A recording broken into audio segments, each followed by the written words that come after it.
सभापति महोदय, मैं आपका आभारी हूं कि आपने मुझे वित्त विधेयक पर बोलने के लिए आमंत्रित किया।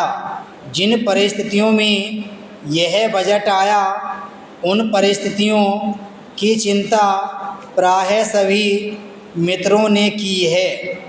ख़ास तौर से कांग्रेस के जो वरिष्ठ मित्र बोल रहे थे, उन्होंने परिस्थितियों की गंभीरता को महसूस करते हुए अपने विचार व्यक्त किए। आर्थिक सुधारों का दौर 1991 से शुरू हुआ। अनेक कठिनाइयाँ थीं और उन कठिनाइयों में देश की जो आर्थिक स्थिति निर्मित हुई, भारतीय जनता पार्टी को विरासत में जो कुछ मिला, उन कठिनाइयों से निकलने का रास्ता किसी भी वित्त मंत्री की मजबूरी हो सकती है। उस मजबूरी में भी सर्वाधिक ध्यान गाँवों की ओर दिया गया और गाँवों को पहली बार आर्थिक सुधार के लक्ष्य के रूप में स्वीकार किया गया।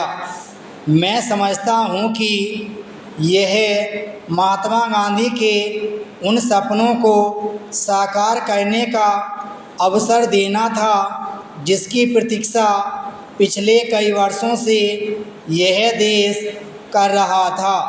हमारी योजनाएं जो भी बनती थीं, उन सब आर्थिक योजनाओं में हम केवल आंकड़ों पर चर्चा करते थे और आंकड़ों के आधार पर ही नए आंकड़े खड़े किया करते थे, लेकिन गाँवों की उन ज़रूरतों को महसूस नहीं कर पाए जिनके बिना गांव और शहर के बीच की खाई बढ़ती रही।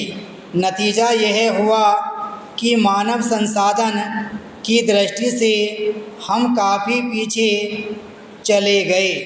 विश्व में हमारा स्थान कहाँ पहुँच गया, यह कहना कठिन है, क्योंकि सारी व्यवस्थाएं और योजनाएं कुछ मुट्ठी भर लोगों को नज़र में रखकर निर्मित होती थीं।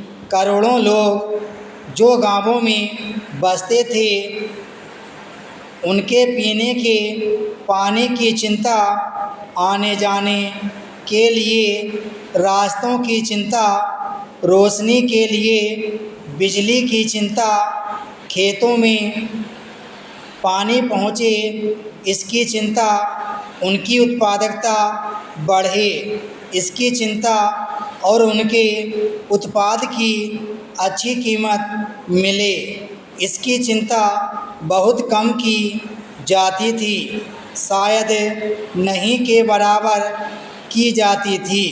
यह अवसर देश को देखने को मिला कि आज गाँवों की और यह देश और देश की व्यवस्था मजबूती से बढ़ रही है।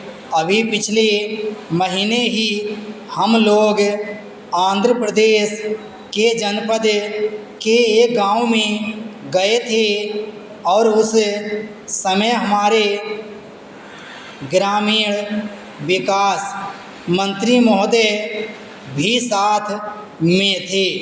हम ग्रामीण विकास मंत्रालय की सलाहकार समिति के साथ गए थे। जिस प्रकार हम यहाँ अपने मित्रों को सुन रहे हैं, ख़ास तौर से प्रतिपक्षी मित्रों को, उसी तरह से हमने आम बजट को लेकर वहाँ के आम व्यक्ति को सुना। वह प्रतिक्रिया मैंने गांव में देखी। विराम स्टॉप।